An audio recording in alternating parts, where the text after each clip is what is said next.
السلام عليكم ورحمة الله وبركاته. نحمده ونصلي على رسوله الكريم.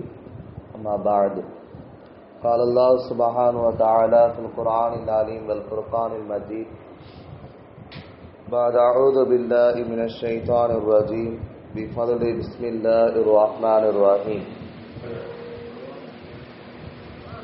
وَأَقِمْنَا الصَّلَاةَ وَآتِينَا الزَّكَاةَ وَأَطِعْنَا اللَّهَ وَرَسُولَهُ صدق الله العليم.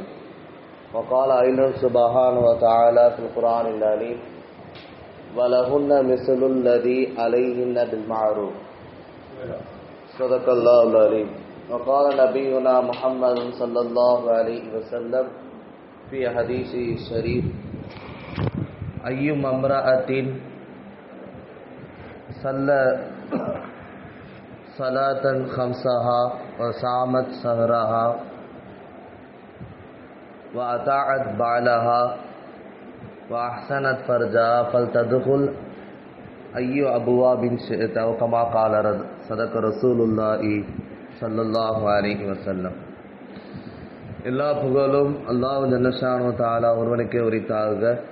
சலாத்தும் சலாம் நம் உயிரின் மேலான அருமை நாயகம் முஹம்மது ரசூலுல்லாஹ் ஸல்லல்லாஹு அலைஹி வஸல்லம் அவர்கள் மீதும் அவர்கள் அர்பாக்கியம் நிறைந்த இந்த உம்மத்தின் மீதும் நம் அனைவரின் மீதும் குறிப்பாக இந்த மஜ்லிஸில் குழுமி இருக்கிற நிர்வாக அங்கத்தினர்கள், இவ்வீட்டார்கள், தாய்மார்கள், சகோதர சகோதரிகளுக்கு எல்லாம் அல்லாஹ் ஜல்லஷானு தஆலா எல்லா கைரு பரக்காத்துக்களையும் நிரப்பமாக வழங்குவானாக. அல்ஹம்துலில்லாஹ், அல்லாஹ்வுடைய மாபெரும் கிருபையால் ஜே நகர் மஹல்லாவினுடைய நிர்வாகத்தினர்கள் மிகப்பெரிய ஒரு பெரும் முயற்சியால் இம்மஹல்லாவிலே தீன் செழிப்பாக வேண்டும், அனைவரிடத்திலும் மார்க்கம் வர வேண்டும், குறிப்பாக பெண்களிடத்தில் இந்த மார்க்கத்தினுடைய இல்ம் ஞானம் வந்துவிட்டது என்று சொன்னால் இம்மஹல்லா மட்டுமல்ல உலகமே சீரும் சிறப்பாக இருக்கும் என்பதில் எந்தவித ஐயமும் இல்லை. அதன் அடிப்படையில் பெரும் முயற்சி எடுத்து வருகிறார்கள். அல்லாஹ் கபூல் செய்வானாக, அவருடைய சேவைகளை பொருந்தி கொள்வானாக. பல்வேறு சிரமங்களுக்கு மத்தியில், பல்வேறு நெருக்கடிகளுக்கு மத்தியில் இது ஏற்பாடு செய்யப்பட்டிருக்கிறது. காரணம், நம்முடைய மஹல்லாவில் உள்ள பெண்களுக்கு இந்த தீனும் இந்த மார்க்கமும் இந்த இஸ்லாமும் போய் சேர வேண்டும், அவர்கள் தீனுடைய அடிப்படையில் வாழ வேண்டும் என்கிற ஒரே உயரிய நன்னோக்கில்தான் இந்த மஜ்லிஸ்கள் எல்லாம் ஏற்பாடு செய்யப்பட்டிருக்கிறது.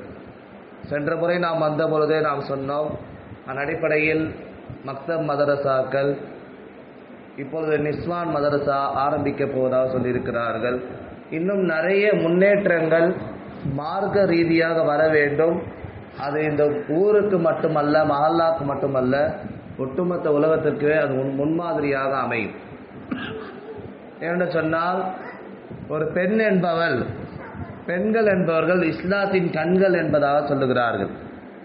அவர்களிடத்திலே அந்த நற்குண போதனைகள், மார்க்க சம்பந்தமான நன்னெறிகள், மார்க்கத்தை சட்டத்திட்டங்களை விளங்கி அமல் செய்யுதல், இதெல்லாம் அவங்கள்ட்ட இருந்து சொன்னால் மிகப்பெரிய ஒரு முன்னேற்றம் வரும். காயல்பட்டினத்தில் நம்ம பார்க்குறோம், 6000 பெண்கள், அல்லாஹு அக்பர், சுபஹானல்லாஹ், 6000 பெண்கள் ஆலிமாக்களாக, ஹாஃபிலாக்களாக இருக்கிறாங்க. அந்த ஊரே செழிப்பாக இருக்கும். ஒவ்வொரு வீட்டிலையும் அந்த குடும்பமே ஆலிம் ஆஃபீஸாக தான். ஆலிமும் இருப்பார்கள், ஹாஃபிலும் இருப்பார்கள், அவருடைய மனைவிமார்களும் சரி, அவருடைய பெண் பிள்ளைகளும் சரி. அதிராமப்பட்டினத்தில் கேட்குறோம், மக்தப் மதரசா ஆரம்பித்து நடத்துகிறாங்க, நிஸ்வான் மதரசா ஆரம்பித்து நடத்துகிறாங்க. அல்லாஹு அக்பர், கிட்டத்தட்ட எத்தனையோ ஒரு 300-400 மதரசாக்கள், மக்தப் மதரசாக்கள் மட்டும் இருக்குது. 1.5 லட்சம் பிள்ளைகள் மதரசாவில் ஓதிக்கிட்டு இருக்காங்க. அந்த ஊர் முழுக்க பேசுகிறார்கள். பயானில் நிறைய செய்திகள், உலமாக்கள் மூலயமாக நிறைய செய்திகள் கேட்கிறோம். மேலப்பாளையம் காஜா ஹஸ்ரத் நம்ம கேள்விப்படுறோம், மாநில ஜமாத் உலமாவுடைய தலைவர். அவங்க பொதுவாக பெண்கள் பயானுக்கு போனாங்கன்னா அந்த மஜ்லிஸில் 3000 பெண்கள் இருப்பாங்க. எப்படிங்க? இப்போ நம்முடைய மஹல்லால நம்ம ஒவ்வொருத்தருக்கும் நம்ம ஜும்மால அறிவிப்பு பண்ணுறோம், கூப்பிடுறோம், அவங்களை வரவழைக்கிறதுக்கு பல்வேறு முயற்சி பண்ணுறோம். 10-15 பேர் அப்படி அல்ல. நம்ம ஒரு அறிவிப்பு பண்ணுகிற பொழுது இதனுடைய நோக்கத்தை, இதனுடைய விஷயத்தை உள்வாங்கிக் கொண்டு எப்பொழுதுமே நம்ம டிவியில் சீரியலில் இதில் தான் நம்ம டைம் கொடுத்துட்ருக்கோம். கொஞ்சம் மார்க்க கல்வியின் பக்கமாக, குர்ஆனின் பக்கமாக, இல்மு ரீதியாக அறிவை வளர்த்து கொள்ள வேண்டும். முன்பு வாழ்ந்த பெண்கள் அத்தனை பேரிடத்திலும் அது சிறப்பாக இருந்துச்சு. இப்போ போட்டால் மட்டும் பிக் பாஸ் ஒன்று போட்டு ஓடிக்கிட்டு இருக்கான். அல்லாஹ் அக்பர். பூரா நம்முடைய இஸ்லாமிய பெண்கள்லாம் அதில் தான் இருக்காங்க. நம்முடைய ஊர் பெண்கள் இல்லை என்று நான் நினைக்கிறேன். இப்போ என்ன சொல்ல வரேன்னா, முன்னெல்லாம் அது திங்கள் முதல் வெள்ளி வரை போட்டான் நாடகத்தை. இப்போ திங்கள் முதல் சனி, இப்போ ஞாயிற்றுக்கிழமை போட ஆரம்பிச்சிட்டான்.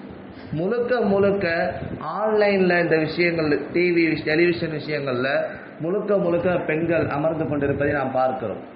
ஆனால் தீன் வரணும்னு சொன்னால் மூலம் மார்க்கத்தை தெரியும், சட்டத்திட்டங்களை தெரியணும். அதற்கு நிஸ்வான் மதரசாக்கள் ஏன் எதற்கு அவசியம் முதல்ல தெரியும். அதில் அவங்கள நம்ம பக்குவப்படுத்துவோம். அதற்குன்னு ஒஸ்தாபியை போட்டு பாடம் நடத்துவாங்க. அவங்க ஒரு 3 வருஷம் படித்து பல்லிகா நாசிகான்னு சொல்லி படிச்சுட்டு வந்து அவர்களுக்கு குர்ஆனை கற்றுக் கொடுப்பார்கள், தக்குவாவை கற்றுக் கொடுப்பார்கள், இல்மை மார்க்க சட்டங்களை போதிப்பார்கள், அமல் செய்ய வேண்டும், துஆ செய்ய வேண்டும், மக்களுக்கு அதை எடுத்து சொல்ல வேண்டும் என்கிற ஒரு 6 விஷயங்கள் நம்ம பார்க்கிறோம். தக்குவா, இறையச்சம், அல்லாஹ் ரசூலுடைய பயம் இருக்க வேண்டும். ஈமான் இருக்கிறது, அல் ஈமானு மா பைனல் கௌஃபி வர் ரஜா, பயத்திற்கும் ஆதரவுக்கும் மத்தியில் உள்ளதுதான் ஈமான். அல்லாஹ் ரசூலுடைய பயம் இருந்தது என்று சொன்னால் கண்டிப்பாக இந்த தீன் சம்பந்தமாக, மார்க்க சம்பந்தமாக நம்ம தெரிஞ்சுக்க ஆசைப்படுவோம். ஏன்னா நீங்கள் வெட்கப்பட வேணாம், மார்க்க சம்பந்தம் எந்த கேள்வி வேணால் நீங்கள் கேளுங்க. வயசாயிருச்சு அல்லது நம்ம நிறைய விஷயங்கள் கடந்து வந்துட்டோம், இனிமேலாவது குர்ஆன் ஓத முடியுமா, அல்ல இனிமேல் தெரிஞ்சு என்ன பண்ண போகிறோம் அப்படின்னு நம்ம நினைக்க வேணும். ஏன்னா கபருக்கு நாளைக்கு பதில் சொல்லி ஆக வேண்டும். கபரினுடைய அந்த வேதனைகள், அதனுடைய கொடூரங்கள்லாம் அதை நினச்சி பார்க்க முடியாத அளவுக்கு இருக்கிறது.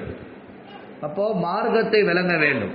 குர்ஆன், தக்குவா, அதை சட்டத்திட்டங்களை தெரிந்து அமல் செய்வது, துஆ செய்வது, தாவத்து, மக்களுக்கு அழைப்பு கொடுப்பது, இது எல்லாம் இந்த நிஸ்வான் மதரசால செய்யப்படுது.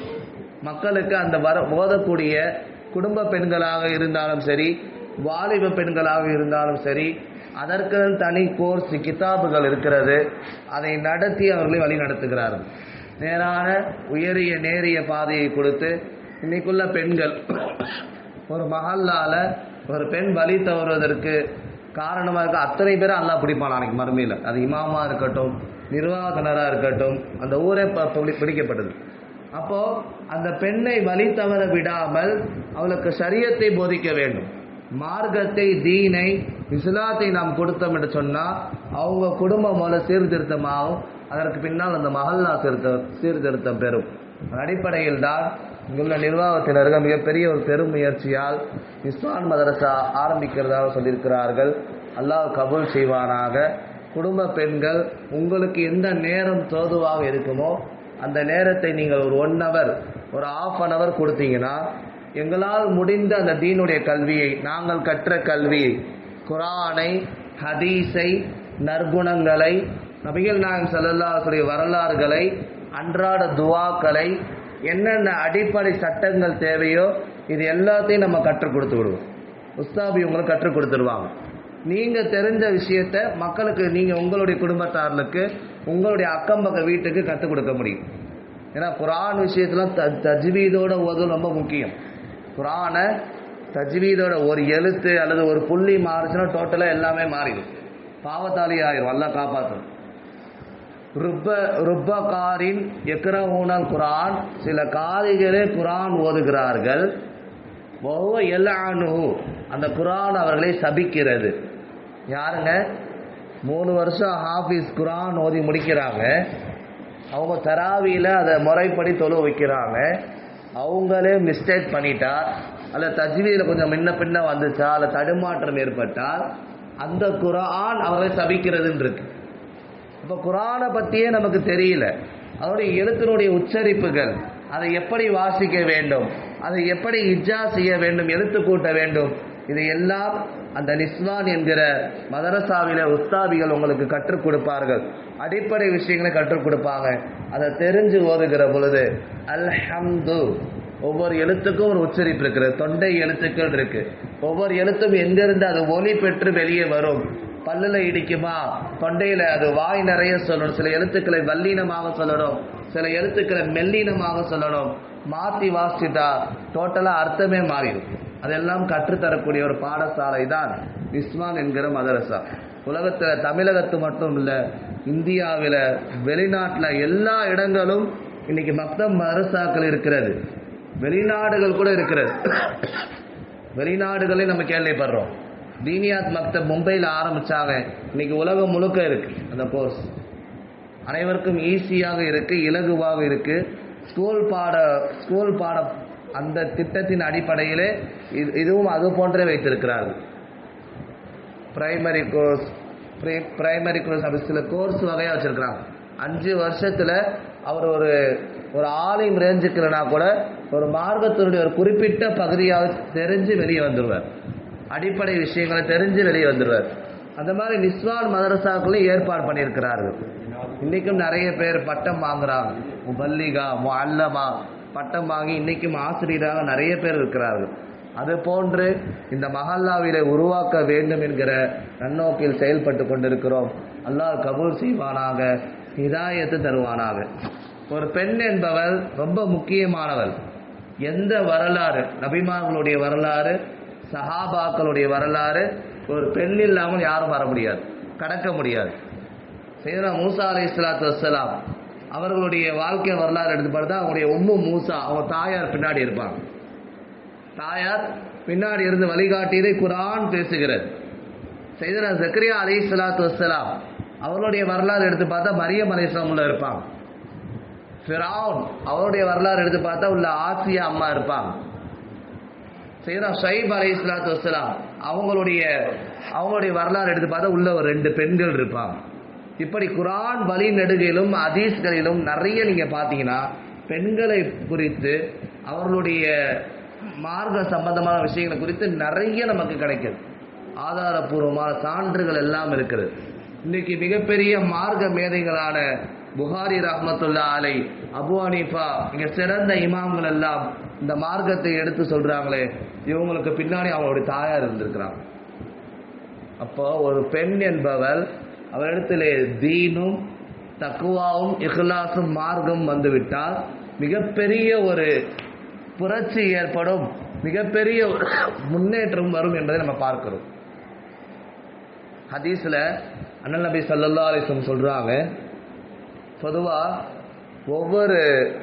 நீங்க பாருங்க, ஒரு ஆணை விட ஒரு பெண்ணுக்கு அதிக முக்கியத்துவம் இந்த மார்க்கத்தில் கொடுக்கப்படுது. ஒரு ஆணுக்கு குர்ஆன் ஹதீஸ்ல சொல்லப்பட்டதை விட ஒரு பெண்ணுக்கு அதிக முக்கியத்துவம் கொடுக்கப்படுது. ஒரு பெண் என்பவள் அவள் ஐவேளை சரியாக தொழுகிறாள். சல்லத்து ஹம்சஹா.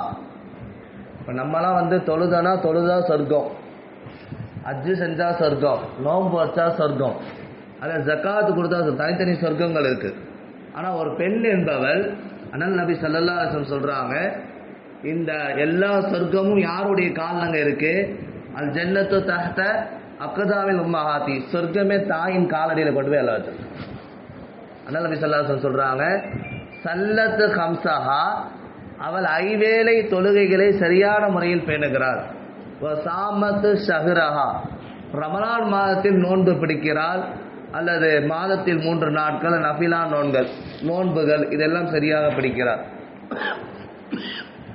வஅஹ்ஸனத் ஃபர்ஜஹா, தன்னுடைய மறைவிடங்களை பேணி பாதுகாத்து வாழ்கிறாள். வஅதாஅத் பஅலா, தன்னுடைய கணவனுக்கு ஷரியத் உட்பட்ட விதத்தில் கட்டுப்பட்டு நடக்குகிறாள். இப்படி செய்த பெண் சரியான முறையில் தொழுகுதல், நோன்பு வைத்தல், தன்னுடைய மறைவிடத்தை பேணி வாழுதல், அதே போன்று கணவனுக்கு கட்டுப்பட்டு நடத்தல், இந்த விஷயங்களை சரியாக செய்தால் அண்ணல் நபி ஸல்லல்லாஹு அலைஹி வஸல்லம் சொல்றாங்க, ஃபல் ததுகுல், அந்த பெண் நுழைவாள், ஐயு அபுவாப சித்த, அவள் நாடிய வாசல் உள்ள போவான். இப்போ நோன்பாளி இருக்காங்கன்னா அவங்க நுழையிற வாசல் பாபு ரையான். முஜாஹிதீன் இருக்காங்க, தீனுக்காக தங்களுடைய உயிரையும் பொருளையும் கொடுத்து தியாகம் செஞ்சாங்க. அவங்க ஜிஹாத் என்கிற வாசல்ல நுழைவாங்க. இரவு முழுக்க அமல் செஞ்சவங்க, அவங்களுக்கு தனி பாபு. இப்படி ஒவ்வொருத்தருக்கும் தனி சொர்க்கம் இருந்தாலும் ஒரு பெண்ணுடைய அந்தஸ்தை அல்லாஹ்வும் ரசூலும் இந்த மார்க்கம் எந்த அளவுக்கு உயர்த்தி சொல்றாங்கன்னா, அவள் எந்த வாசல்ல அவளுக்கு நுழையணும் தோணுதோ அதை நுழைஞ்சுக்கணும். அல்லாஹ் அக்பர். எல்லாருக்கும் தனித்தனி சாப்டர். ஆனால் பெண்ணுக்கு மட்டும் உயர்ந்த அந்த அவள் தொழுகையில், அவள் நோன்பில், அவளுடைய உடம்பு விஷயத்தில், அவளுடைய கணவனுடைய விஷயத்தில் சரியாக நடந்தால் அவள் நாடிய சொர்க்கத்தில் அவள் புக முடியும் என்பதாக நபி ஸல்லல்லாஹு அலைஹி வஸல்லம் சொன்னாங்க. தாயின் காலுக்கு கீழாக தான் சொர்க்கம் இருக்கிறது என்பதாக உயர்ந்த விஷயத்தை சொல்லி காட்டுகிறார்கள். காரணம், ஒரு பெண் என்பவர் எல்லா விஷயத்துக்கும் அவள் முக்கியமானவளாக இருக்கிறார். அவள் நினைத்தால் அவளிடத்தில் தீன் வந்தால், மார்க்கம் வந்தால், தக்குவா வந்தால், ஹயா என்கிற வெட்கம் இருந்தால், நற்குணங்கள் இருந்தால், இந்த மஹல்லாவே சரி, இந்த உலகமே சரி சீர்பெற்று விடும் என்பதை அண்ணல் நபி ஸல்லல்லாஹு அலைஹி வஸல்லம் அழகா நம்ம சொல்லித்தராங்க. அப்போ இதெல்லாம் நமக்கு தெரியணும். ஒரு பெண்ணுக்கு என்ன அந்தஸ்து இருக்கு. ஒரு ஆணை விட ஒரு பெண்ணுக்கு அறிவு விஷயத்தில் 2 பங்கு இருக்குன்றாங்க ஸல்லல்லாஹு அலைஹி வஸல்லம். ஒரு ஆண் ஹதீஸை அறிவிக்கிறதா இருந்தா சொன்னா அவங்க அறிவிக்கிற ஹதீஸ்ல பலவீனங்கள் ஏற்படும். ஆனால் ஒரு பெண் அறிவித்தால், ஒரு பெண் ஹதீஸை அறிவித்தால் அந்த பெண் பலகீனமானவள் தான், அவள் சொல்லுகிற ஹதீஸ் பலமானது என்பதாக சொல்லி காட்டுகிறார்கள். இப்போ இந்த மாதிரி நிறைய செய்திகள் இந்த உலகத்தில் புகாரி ஷெரீஃப் ஹதீஸை கொண்டு வந்து சேர்க்கிற பொழுது அதை முதலில் எழுதியவர்கள் பெண் மக்கள். முதலில் அந்த அரபி வார்த்தைகளை அந்த கிதாபை கோர்வை செய்கிற விஷயத்தில் முதல்ல கை வச்சது யாருன்னா பெண் மக்கள் என்பதாக மஹ்மூதுல் ஹசன் சொல்லி காட்டுகிறார்கள். மிக சிறந்த மார்க்க மேதை. இப்படி ஒவ்வொரு விஷயத்திற்கு பின்னால், ஒரு ஆணுடைய வாழ்க்கைக்கு பின்னால், வெற்றிக்கு பின்னால் ஒரு பெண் இருப்பாள் என்பதாக சொல்லுகிறார்களே, அதைத்தான் நாம் சொல்லுகிறோம். அவளிடம் மார்க்கம் வந்தால், அவளிடம் தீன் வந்தால், அவளுடைய நற்குணங்கள் கற்பு பேணிக்க விஷயத்தில் அல்லது வெட்க விஷயத்தில் மார்க்கம் சொன்னபடி அவள் நடந்தால் மிகப்பெரிய ஒரு முன்னேற்றம் இங்கு வரும் என்பதில் எந்தவித ஐயமும் இல்லை. நபி ஸல்லல்லாஹு அலைஹி வஸல்லம் அவங்க பெண்ணுடைய அந்தஸ்தை உயர்த்தி வச்சிருக்காங்க. அன்னைக்கெல்லாம் பெண்கள் பிறந்தாலே புதைச்சிருவாங்க, பெண் குழந்தை பிறந்தாலே புதைச்சிருவாங்க. அந்த கணவருடைய மூஞ்சி கருப்பா இருக்கும், குர்ஆன்ல வருது. அல்லது ஒரு பெண் இறந்தால் அந்த பெண்ணு உடன்கட்டை ஏறணும் அந்த கணவர். இது போன்ற பழைய விஷயங்களை நீங்க பார்த்தீங்கன்னா தெரியும். அது எல்லாமே நாயம் சொல்லாத தடுத்து தெரிஞ்சாங்க.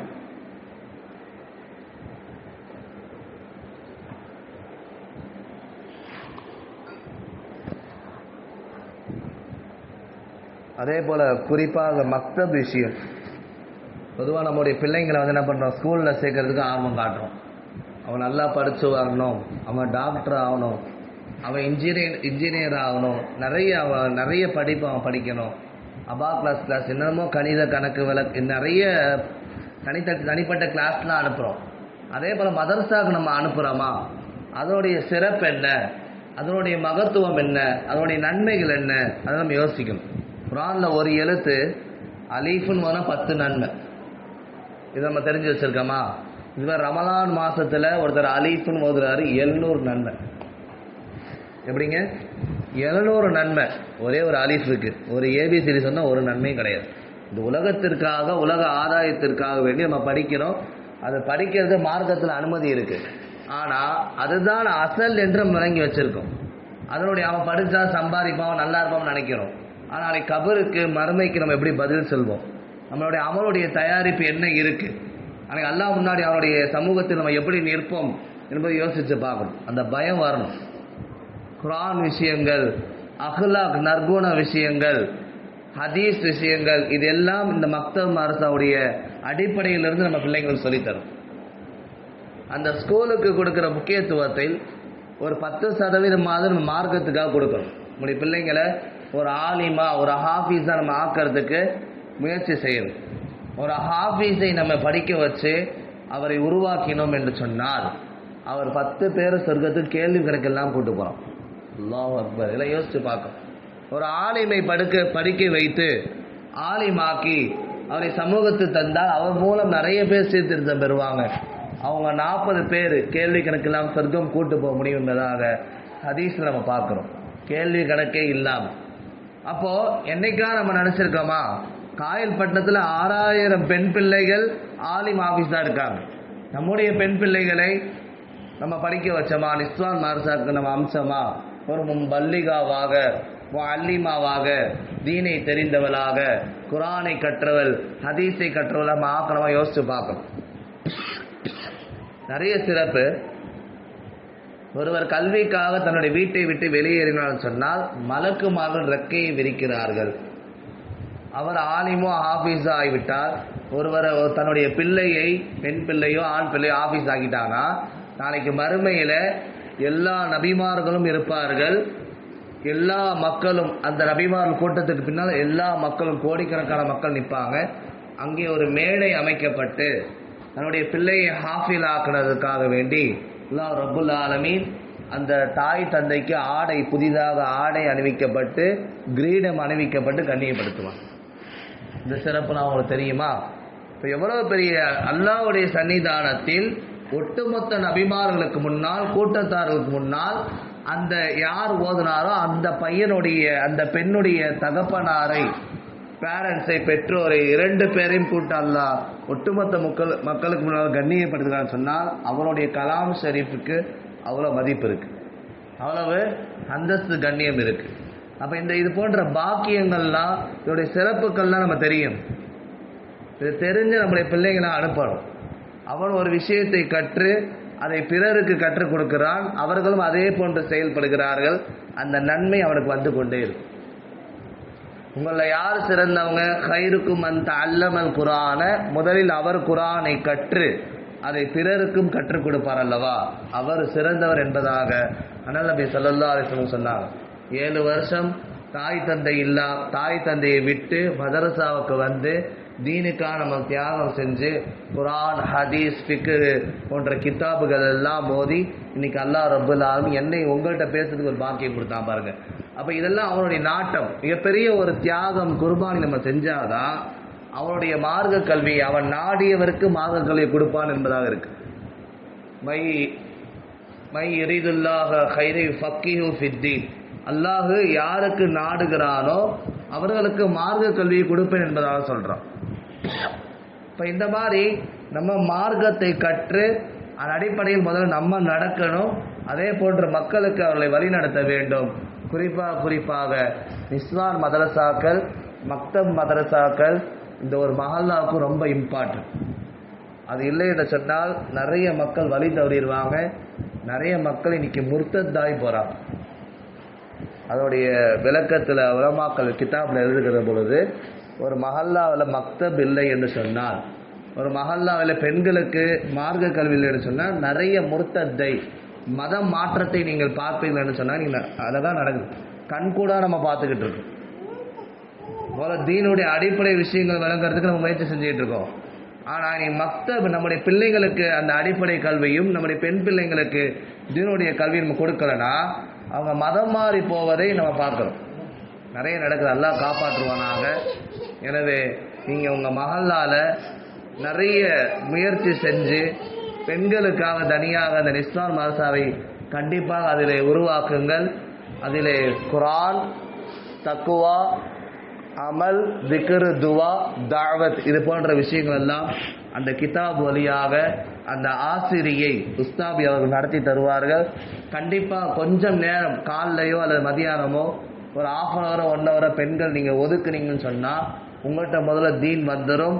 தீன் வந்தால் உங்களுடைய குடும்பம் சிறப்பாக இருக்கும். நீங்கள் 4 பேர்கிட்ட சொல்வீங்க, அப்படியே தெரிஞ்சு மஹல்லாவே செழிப்பாகி பரக்கத்தாக இருக்கும். மக்தப் மதரசாக்கள் உருவாகுவதன் மூலியமாக, நிஸ்வான் மதரசாக்கள் உருவாகுவதன் மூலியமாக பெரும் பாவங்களிலிருந்து தடுக்கப்படும். பெரும் நோய்கள் இந்த ஊருக்கு வராமல் பாதுகாக்கப்படும். இப்படிலாம் ஹதீஸ் நம்ம பார்க்குறோம். ஒரு பையன் அல்லது ஒரு பெண் குழந்தை மக்தபில் இருந்து அலி பா தான் ஓதுனா அவனுடைய தாய் தந்தையுடைய பாவம் மன்னிக்கப்படுது என்பதை அண்ணன் நபி ஸல்லல்லாஹு அலைஹி வஸல்லம் சொன்னாங்க. இதனுடைய சிறப்புக்கெல்லாம் நம்ம விளங்கணும். ஸ்கூலில் போய் விட்றோம், ஒன்றுமே இல்லை, ஃபீஸ் தான் போய் கட்டிக்கிட்டு இருக்கோம். அவன் அந்த நாலேஜை கற்றுக்கிறான், அவன் அறிவை வளர்த்துக்கிறான். இப்படி மார்க்க சட்டம், ஒரு குறிப்பு கடமை என்கிட்ட சொல்ல தெரியாது. நம்ம பிள்ளைங்கள்ட்ட கேட்டால் குளிப்பு கடமை அது என்னப்பா எத்தனை பாயிண்ட்டுப்பா என்னன்னு சொன்னால் அவன் பக்கெட்டு சோப்பு வாலின்றான். என்னங்க அவன் தெரிஞ்சு வச்சது அவ்வளோதான். இந்த மாதிரி ஒரு அடிப்படை விஷயங்கள், ஒழு எப்படி செய்யணும், எப்படி குளிக்கணும், சுன்னத்து குளிப்பினுடைய ஃபர்லுகள், சுன்னத்துக்கள், தொழுகையினுடைய உள்ஃபர்லு வெளிஃபர்லு, இப்படி ஏராளமான சட்டத்திட்டங்கள். பெண்களுடைய விஷயத்தில் அந்த மாதவிட விஷயத்தில் அவங்க பரிசுத்தமான பின்னாடி அவங்க தொழுகிறது, அவங்களுடைய அந்த எல்லா சட்டத்திலும் தக்பீர் கட்டுறதிலிருந்து ஒரு ஆணுக்கு என்னென்னலாம் இருக்குமோ ஒரு பெண்ணுக்கு அதே போன்ற சட்டத்திட்டங்களை வகுத்து தந்திருக்கிறார்கள். அதன் அடிப்படையில் நம்ம தொழுகிறோமா பார்க்கணும். அதுதான் நாயகம் ஸல்லல்லாஹு அலைஹி வஸல்லம் சொன்னாங்க, ஒரு பெண் ஐவேளை தொழுகையை சரியாக தொழுதால், அவள் ரமலான் மாதத்தில் நோன்பு வைத்தால், அவள் கணவனுக்கு கட்டுப்பட்டு நடந்தால், அவள் தன்னுடைய மறைவிடத்தை பேணி பாதுகாத்தால், அவள் நாடிய சொர்க்கத்தில் அவள் நுழைவாள். இந்த மாதிரி எந்த ஆணுக்குமே நாயகம் ஸல்லல்லாஹு அலைஹி வஸல்லம் சொல்லலை. நம்ம தொழுதோன்னா தொழுகையுடைய அந்த பாபு திறந்திருக்கும், நோன்பு வச்சா அந்த நோன்பு வச்சா அந்த பாபு அந்த சொர்க்கம் திறந்திருக்கும். ஆனால் ஒரு பெண்ணுக்கு மட்டும் இந்த அளவுக்கு அந்தஸ்தை உயர்த்தி சொல்கிறான்னு சொன்னால் அவ்வளவு மதிப்பும் மரியாதையும் இஸ்லாம் அவளுக்கு வழங்குகிறது. அதை அவர்கள் பயன்படுத்தி கொள்ள வேண்டும் என்பதை தான் நாம் சொல்லுகிறோம். உம்மு ஹபீபா மிகப்பெரிய ஒரு பெண்மணி. போர்க்களத்தில் அவங்களுடைய கணவர் வஃபாத் ஆயிடுறாங்க. நாயகம் ஸல்லல்லாஹு அலைஹி வஸல்லம் போய் அவங்களை திருமணம் செய்கிறாங்க. திருமணம் செஞ்சு அபுசீனியா என்கிற அந்த ஊரை சரி செய்கிறாங்க. கணவன் வஃபாத் ஆன பின்னாடி அந்த பெண் நெருக்கதியாக நிற்கிறார். ஒரு வழியும் இல்லாமல் இருக்கிற போது உம்மு ஹபீபா ரலியல்லாஹு அன்ஹா நாயகம் ஸல்லல்லாஹு அலைஹி வஸல்லம் அந்த பெண்ணை திருமணம் செய்து அங்குள்ள மக்களை சீர்திருத்தம் செய்து இஸ்லாத்துக்கு வர வச்சாங்க. இந்த மாதிரி ஒரு பெண்ணுடைய அந்தஸ்தை நாயகம் ஸல்லல்லாஹு அலைஹி வஸல்லம் வெளி உலகத்திற்கு கொண்டு வந்து உடைய மதிப்பை, ஒருவருக்கு ஒரு பெண் குழந்தை பிறக்குது, அது 2 பெண் குழந்தை பிறக்குது, 3 பெண் குழந்தை பிறக்குது, அதை சரியான முறையில் அதை வளர்த்தெடுத்து ஆளாக்கி அதனுடைய மார்க்க விஷயங்களை கொடுத்து கற்பொழுக்கத்தில் பேணிக்கையாக நடக்கக்கூடிய தாய் தந்தையை, அந்த தாய் தந்தையும் நானும் இப்படி இருப்போம். நான் நாயகம் ஸல்லல்லாஹு அலைஹி வஸல்லம் எப்படிங்க, ஒருவருக்கு சொர்க்கம் கிடைக்கிறதே பெரும்பாக்கியம், நாளை மறுமையில் ஸல்லல்லாஹு அலைஹி வஸல்லம் கூட இருக்கிறது அதை விட பெரும்பாக்கியம். அங்கே சொல்லி காட்டுகிறார்கள், பெண் மக்களை பிறந்து அவர்களை சரியான முறையில் கற்பொழுக்கத்தோடு வார்த்தெடுத்தால், வளர்த்தெடுத்தால், பாதுகாத்தால் அவரும் நானும் இப்படி இருப்போம் கை காமிச்சு சொன்னாங்க. அப்போ எவ்வளோ பெரிய அந்தஸ்து எல்லாம் ஒரு பெண்ணுக்கு வழங்கப்படுது என்பதை நம்ம பார்க்கிறோம். குர்ஆன் ஓதும் விஷயத்தில் இன்னைக்கு இப்போ சமீபமாக ரஷ்யாவில் ஒரு பெண்மணி 80 வயசு, வேற மதத்தை சார்ந்தவர்கள் இஸ்லாம் பிடிச்சு அதை கவரப்பட்டு அவங்க இஸ்லாத்தோடைய கலிமா சொல்லி வந்த பின்னாடி குர்ஆன் ஓத வேண்டும் என்கிற ஆர்வத்தோடு குர்ஆன் ஓதி 83 வயசில் 80 வயசில் இஸ்லாத்தை ஏற்கிறார்கள், 83 வயசில் ஹாஃபிலாக பட்டம் வாங்குகிறார்கள். சமீபமாக நடந்த செய்தி. அப்போது இந்த மார்க்கத்தில் கல்வியை பொறுத்தவரை, மார்க்க கல்வியை பொறுத்தவரை அது உலக கல்வியை பொறுத்தவரை வயது வரம்பு இங்கே தடை கிடையாது. எப்போ வேணா யார் வேணா குர்ஆன் ஓத முடியும், அதை மனப்பாடம் செய்ய முடியும் என்ற மாற்று மதத்தார் நமக்கு விளக்கி சொல்கிறாங்க. அவங்களும் இஸ்லாத்துக்கு நிறைய வராங்க. நம்ம அடிப்படையில் இஸ்லாத்தில் இருக்கிறோம். நம்ம குர்ஆனில் எத்தனை சூறாக்களை மனப்பாடம் பண்ணி வச்சுருக்கோம், குர்ஆனில் எத்தனை ஜுஸுக்களை மனப்பாடம் பண்ணி வச்சுருக்கோம் யோசிக்கணும். அந்த ஓதுன குல்ஹுவல்லாஹ் சூறாவை நம்ம ஓதிக்கிட்டு இருக்கிறது அது முறை அல்ல. அது ஓட்டுறதுக்கு வேணால் கரெக்டாக இருக்கும். கொஞ்சம் ஒரு 30 சூறா, ஒரு 50 சூறா, அதை தஜ்வீத் முறைப்படி இதெல்லாம் எங்கே சொல்லி தருவாங்க? நிஸ்வான் மாசாவில் சொல்லி தருவாங்க. நிஸ்வான் மாசா அதுக்கு தான் அடிப்படை விஷயங்களை, அடிப்படை நற்குணங்களை, போதனைகளை கற்றுத்தரக்கூடிய ஒரு கல்வியுடைய இடம்தான் நிஸ்வான் மதரசாக்கள். குர்ஆனில் நிறைய பகுதிகளை மனப்பாடம் செய்யணும், அதை தஜ்வீதோடு ஓத கற்றுக்கணும். மார்க்க முறைப்படி அதனுடைய ஒவ்வொரு எழுத்துக்களும் எப்படி உச்சரிக்கப்படுது என்பதாக நம்ம அது எல்லாமே கற்று தருவாங்க. இன்ஷா அல்லாஹ் இன்றைக்கு வந்திருக்கக்கூடிய பெண்கள் தாய்மார்கள் எல்லாம் உங்களுடைய நேரங்களை தீனுக்காக, மார்க்கத்திற்காக கொடுத்து இந்த நிர்வாகம் பெரும் முயற்சி எடுத்து ஒரு நிஸ்வான் மாசாவை ஆரம்பிப்பது மிகப்பெரிய ஒரு கடினம். ஷைத்தான் விடவே மாட்டான். பல்வேறு நெருக்கடி வரும், இல்லை வேணாம், இல்லை அப்புறம் பார்த்துக்கலாம், இல்லை 1 மாதம் 2 மாதம் கழிச்சு பார்த்துக்கலாம், தடங்கள்லாம் வரும். ஏன்னா ஒரு பெண்ணிட்ட தீன் வந்துருச்சு சொன்னால் அது மிகப்பெரிய ஒரு வெற்றி, அது மிகப்பெரிய ஒரு வெற்றி ஆயிடும். அதை தடங்கள் தடுக்கிறதுக்கு நிறைய வழி பண்ணுவான். எனவே மிகப்பெரிய ஒரு நெருக்கடிக்கு மத்தியில் விஷயங்களுக்கு மத்தியில் இது ஏற்பாடு செய்கிறார்கள். நீங்கள் உங்கள் நேரங்களை கொடுத்து, தாய்மார்கள், குடும்ப பெண்கள், வாலிப பெண்கள் எல்லாம் உங்களுடைய சில நேரங்களை தீனுக்காக கொடுத்து மார்க்கத்தை புரிந்து சட்டத்தை விளங்கி நீங்கள் அமல் செய்யுங்கள். மிகப்பெரிய ஒரு மாற்றம், மிகப்பெரிய ஒரு பரக்கத் இந்த ஊரில் இருக்கும். மழை பெய்யுன்றாங்க, பரக்கத்துனா மழை பெய்யுன்றாங்க, ஊர் சீராக இருக்குன்றாங்க, பெரிய பெரிய நோய் நொடியெலாம் வராதுன்றாங்க, பெரும் பாவங்களை தடுக்கும்ன்றாங்க. இந்த மதரசாக்கள் ஆரம்பிக்கிறது மூலியமாக அந்த ஊரே பிரகாசமாக இருக்கும், மஹல்லாவே பிரகாசமாக இருக்கு தான் எழுதுறாங்க. அப்போ இது போன்றெல்லாம் நாம் விளங்கி அமல் செய்ய வேண்டும், ஆர்வமாக இருக்க வேண்டும். குரானை இந்த உலகத்திற்கு தொகுத்து கொடுத்தவர்கள் அப்சார் அலி அல்லா, அவங்க தான் குரானை கோர்வை செஞ்சாங்க. உஸ்மான் அலி அல்லா மூலயமா குரான் இந்த உலகத்துக்கு வந்துச்சு. ஒவ்வொரு குரானை ரஸ்மே உஸ்மானி, உஸ்மானுடைய பிரதின்னு எழுதியிருப்பாங்க. அப்போ இதை தொகுத்து கொடுத்ததே யாரு? உமர் அலி அல்லாவுடைய மகளார் அப்சார் அலி அல்லா. இப்படி தீனுக்காக இபாதத் விஷயத்தில் நிறைய பெண்கள் முன்னேற்ற பாதையில் முன்ன இருந்தாங்க. அதே மாதிரி நம்முடைய பெண்களும் இன்றைய காலத்தில் இருக்கிறாங்க. அவங்க கொஞ்சம் முயற்சி எடுக்க வேண்டும், கொஞ்சம் ஆர்வப்பட வேண்டும். தீன்னா என்ன, தக்குவா இறை அச்சம்னா என்ன, நாளைக்கு மறுமையில கேள்வி எப்படி இருக்கும், தண்டனை எப்படி இருக்கும், கபருக்கு நம்ம என்ன பதில் சொல்வோம், கபருடைய கோர விஷயங்கள்லாம் எப்படி இருக்கும், அதெல்லாம் கொஞ்சமாக மனசில் நினச்சி பார்க்கணும். நினச்சி பார்க்க முடியாத அளவுக்கு தண்டனை எல்லாம் கபரில் வச்சுருக்கான், எல்லாம் காப்பாற்றணும். இப்போ கபருக்கு நம்ம பதில் சொல்லியே ஆகணும். அதை தாண்டி தான் அடுத்து மாஷர் இருக்குது, கேள்வி கணக்கு இருக்குது, சொர்க்க நரகம்லாம் இருக்குது. அப்போது நம்முடைய அசல் வாழ்க்கையை தீனோடு மார்க்கத்தோடு இணைச்சு நம்ம அதை கற்று உணர்ந்து நம்ம அதை செயல்படுகிற பொழுது அது இன்பமாக இருக்கும். நிறைய செய்திகள் நம்ம பார்க்குறோம். நிறைய பேரும் இன்றைக்கும் ஆலிமாக ஹாஃபிலாக ஆகுகிறார்கள். நீங்களும் அதற்கு முயற்சி எடுக்க வேண்டும். வயது வரம்பு இங்கு தடை இல்லை. எந்த வயதிலும் குர்ஆன் ஓத முடியும், எந்த வயதிலும் மார்க்க சட்டங்களை தெரிந்து கொள்ள முடியும். அதற்கு எல்லா வகையிலும் ஏற்பாடு செய்யப்படுகிறது. ஒரு ஆலிம் மூலியமாக அந்த மஹல்லாவுடைய ஆண்களுக்கு, ஆண் பிள்ளைங்களுக்கெல்லாம் சரி செய்யப்படுது.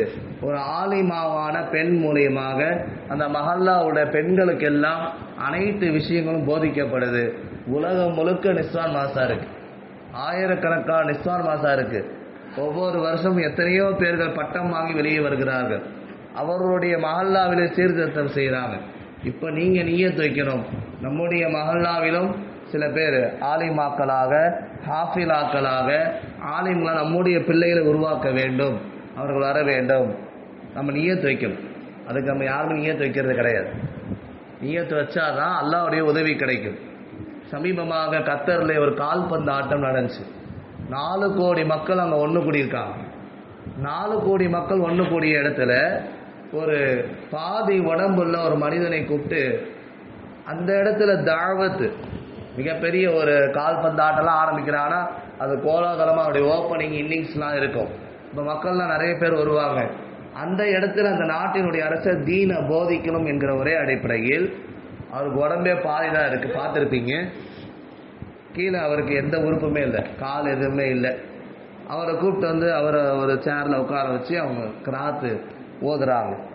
கிராத்து ஓதப்படுது. யாயு அண்ணா சூரா குஜராத்திலே கடைசி ஆயத்தை ஓதுறாங்க.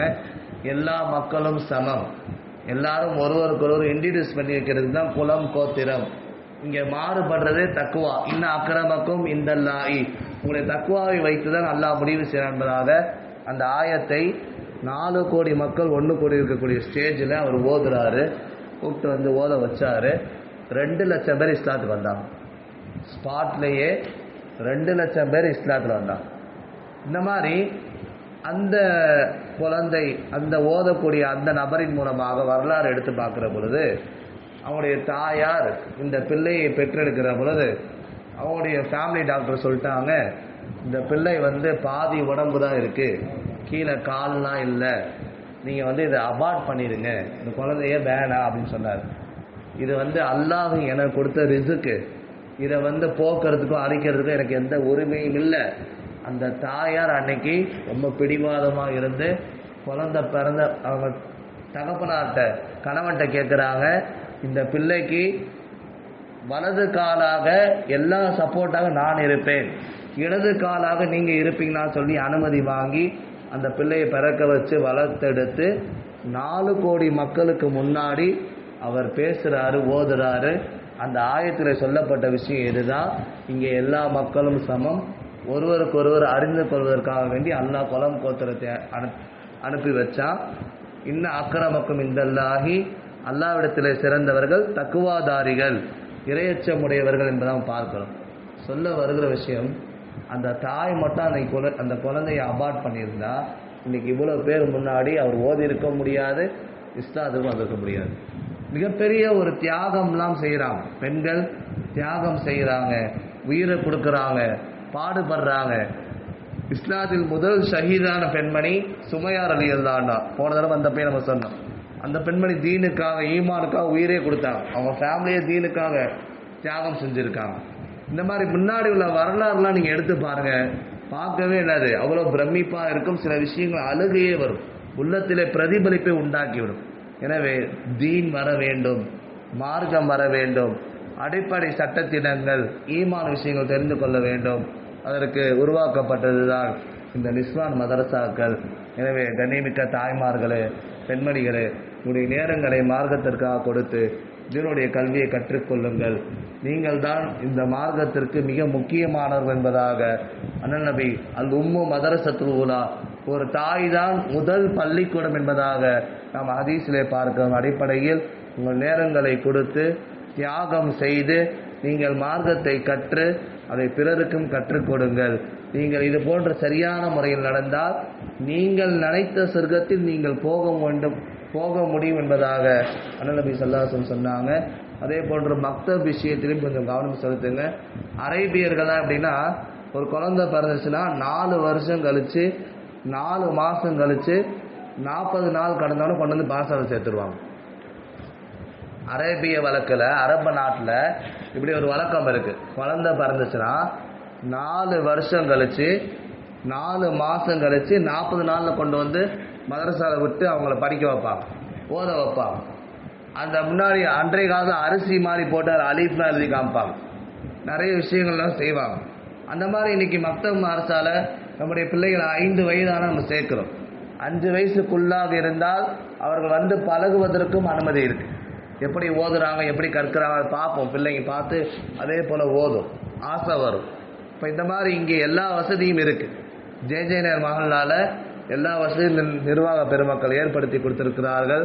அதை பயன்படுத்தி மார்க்கத்தை தெரிந்து கொள்ள வேண்டும் என்கிற உயரிய நன்னோக்கில் இதை ஏற்பாடு செய்திருக்கிறார்கள். எல்லாம் வல்ல அல்லாஹ் ஜல்ல ஷானஹு தஆலா எதை கேட்டோமோ அதன் அடிப்படையில் வரும் நாட்களில் அமல் செய்யக்கூடிய பாக்கியத்தை தருவானாக.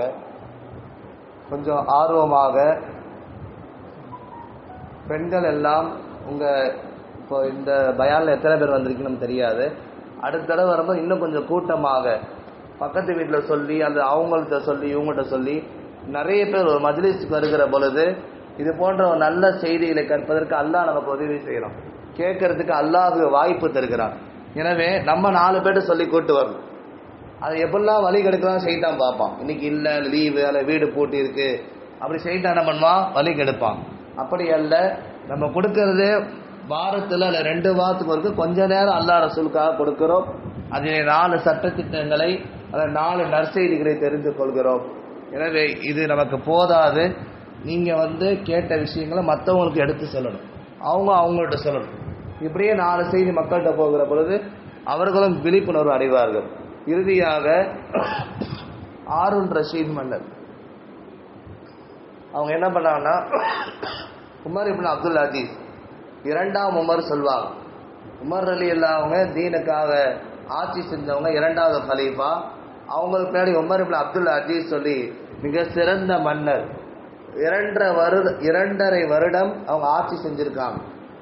அவங்க ஒரு சாலிஹான பெண்ணை, மார்க்கப்பற்றுள்ள பெண்ணை, மார்க்க சட்டங்கள் தெரிந்த பெண்ணை நான் மனம் முடிக்க வேண்டும் என்பதாக தேர்ந்தாங்க.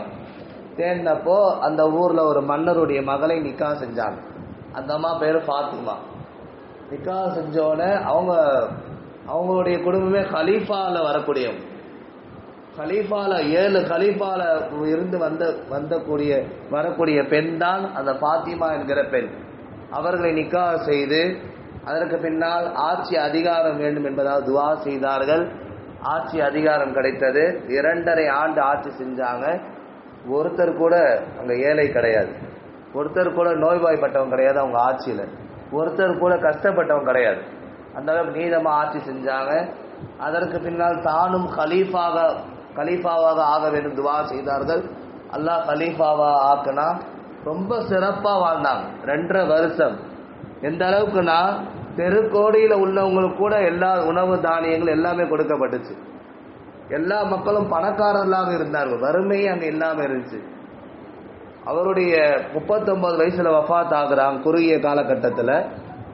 அதற்கு பின்னால் அந்த அவர்கள் சேமித்து வைத்த அந்த காசு பணங்கள் நிறைய வசதிகள் எல்லாம் அதை தானியமாக்கப்பட்டு அது ஊருடைய எல்லை பரப்பில் தூவப்பட்டு எங்காவது பறவைகள் அந்த பக்கம் வந்து பறந்து போச்சுன்னா கூட வேறொரு நாட்டிலேருந்து பறவை வந்தாலும் அந்த தானியம் சாப்பிட்டு அது நிம்மதி பெறட்டும் என்பதால் நீதமாக வாழ்ந்தவர்கள் உமர் இப்னு அப்துல் அஜீஸ்.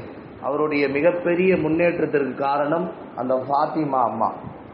அந்த ஃபாத்திமா அம்மாவுடைய மார்க்க கல்வி, அந்த ஃபாத்திமா அம்மாவுடைய கற்பொழுக்கம், தக்குவா, இறையச்சம் என்பதாக நம்ம பார்க்கிறோம் வரலாற்று ரீதியாக. இப்போ நிறைய செய்தி நம்ம சொல்லலாம்.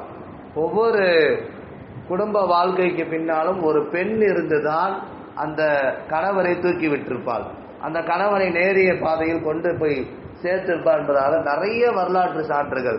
நான் சொன்னது போல மூசா அலைஹிஸ்ஸலாம், ஈசா அலைஹிஸ்ஸலாம், ஜக்கரியா அலைஹிஸ்ஸலாம், அண்ணல் நபி ஸல்லல்லாஹு அலைஹி வஸல்லம், ஆமீனா அம்மா இருந்தாங்க, ஹலீமா அம்மா இருந்தாங்க.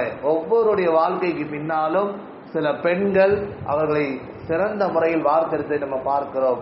எனவே ஒரு பெண்ணிடம் தீன் வர வேண்டும், தக்குவா வர வேண்டும், மார்க்கம் வர வேண்டும், ஹயா என்கிற வெட்கம் வர வேண்டும், குர்ஆனை ஷரியத் ரீதியாக ஓத தெரிந்திருக்க வேண்டும்.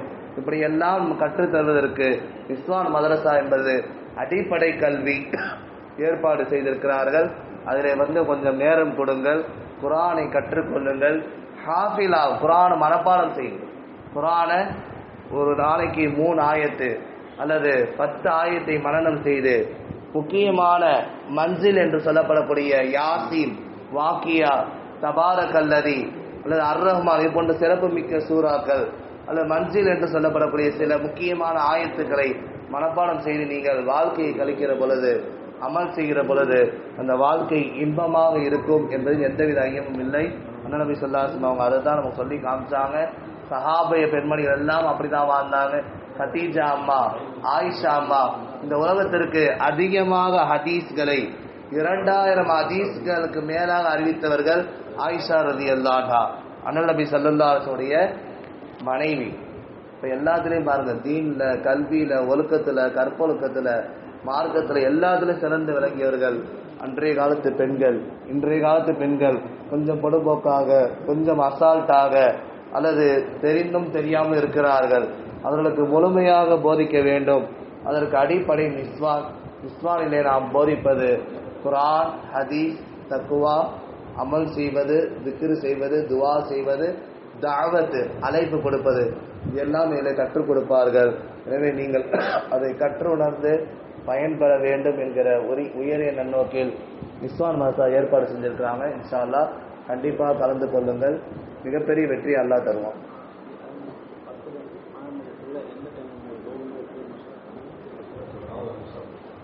இன்ஷா அல்லாஹ் 10 மணியிலிருந்து 12 மணிக்குள்ளாக எந்த டைம் உங்களுக்கு செட் ஆகும், இந்த டைமில் எது உங்களுக்கு நேரம், 2 மணி நேரம் இருக்குது, 10 to 11, 11 to 12. இந்த 2 மணி நேரத்தில் உங்களுக்கு யார் யாருக்கு எந்த நேரம் கொடுக்க முடியுமோ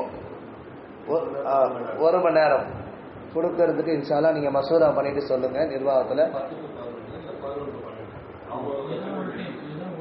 10 to உஸ்தாபி 1 மணி நேரம் உங்களுக்கு டைம் கொடுப்பாங்க. இந்த 2 ஹவரில் வந்திருக்கக்கூடிய பெண்கள் எல்லாம் மசூரா பண்ணி 10 to 11 அல்லது 11 to 12 அப்படி மசூரா பண்ணி சொல்லுங்கள். இன்ஷா அல்லாஹ் ஈருலகிலும் அல்லாஹ் நற்பாக்கியங்கள் நமக்கு தந்தருவானாக. மார்க்கத்தை சிறந்த முறையில் கற்று தீனுடைய வாழ்க்கையை வாழ்வதற்கு அல்லாஹ் தௌஃபீக் செய்வானாக. நாளை இது போன்று சொர்க்கத்திலே ஒன்று சேரக்கூடிய பாக்கியத்தை தருவானாக. ஆமீன். வாஹிர் தாவானா அல்ஹம்துலில்லாஹி ரப்பில் ஆலமீன். அஸ்ஸலாமு அலைக்கும் வரஹ்மத்துல்லாஹ்.